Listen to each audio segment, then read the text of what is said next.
आओ मित्रों, चलते हैं एक और आज नई कहानी के साथ। लाइक एंड सब्सक्राइब करें, कमेंट में जय श्री कृष्ण लिखें। एकलव्य की कहानी महाभारत के आदर्शों और त्याग का प्रतीक है। वह निषाद कुल का एक वीर और दृढ़ संकल्पित धनुर्धर था, जिसका सपना गुरु द्रोणाचार्य से धनुर्विद्या सीखने का था। एकलव्य की जन्म कथा महाभारत में महत्वपूर्ण है, जो हमें आत्म प्रेरणा, कड़ी मेहनत और समर्पण की सीख देती है। एकलव्य का जन्म निषाद समुदाय में हुआ था। निषाद एक वनवासी जनजाति थी, जो शिकार और मछली पकड़ने जैसे कार्यों में संलग्न रहती थी। उनके पिता का नाम हिरण्य था, जो निषाद राज थे, और माता का नाम वासवी था। एकलव्य का जन्म गरीब और वनवासी परिवेश में हुआ था, लेकिन उनके भीतर असाधारण प्रतिभा और दृढ़ संकल्प था। एकलव्य को बचपन से ही धनुर्धर बनने का प्रण लिया था। एकलव्य की कहानी महाभारत के आदर्शों और त्याग का प्रतीक है। वह निषाद कुल का एक वीर और दृढ़ संकल्पित धनुर्धर था, जिसका सपना गुरु द्रोणाचार्य से धनुर्विद्या सीखने का था। एकलव्य ने गुरुकुल में जाकर द्रोणाचार्य से शिक्षा प्राप्त करने की इच्छा व्यक्त की, लेकिन द्रोणाचार्य ने उसे उसकी जाति के कारण अस्वीकार कर दिया।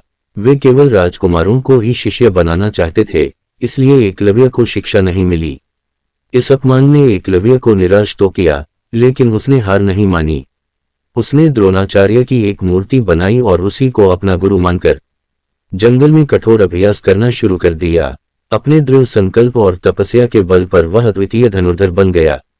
एकलव्य की तपस्या और समर्पण के चलते वह बिना किसी आधिकारिक शिक्षा के ही महान योद्धा बन गया। कुछ समय बाद द्रोणाचार्य अपने शिष्यों के साथ जंगल में आए, जहां उन्होंने एक कुत्ते के मुंह में त्योक से भरा देखा, लेकिन बिना किसी चोट के।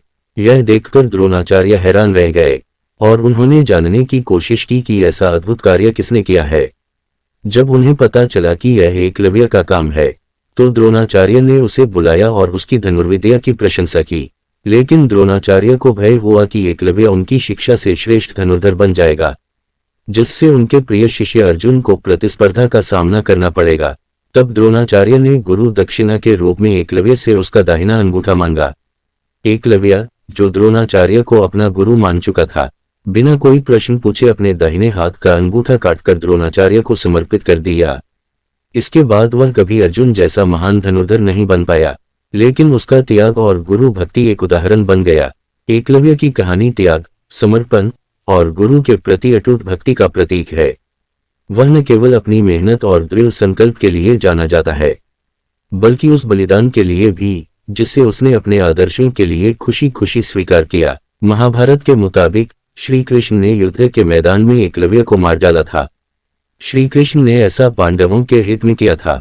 एकलव्य के अंगूठे के बारे में श्री कृष्ण ने अर्जुन से कहा था कि अगर उसका अंगूठा सुरक्षित होता, तो देवता, दानव, राक्षस और नाग मिलकर भी उसे युद्ध में हरा नहीं पाते थे।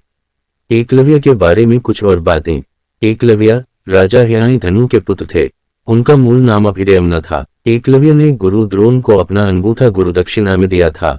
एकलव्य अस्त्र विद्या में बहुत कुशल थे और दिन रात बाण चलाने का अभ्यास करते थे। एकलव्य के बाद उसका बेटा कंटमना राजा बना। हरियाणा के गुरुग्राम में एकलव्य का मंदिर है। मान्यता है कि इसी जगह पर एकलव्य ने अपना अंगूठा द्रोणाचार्य को अर्पित किया था।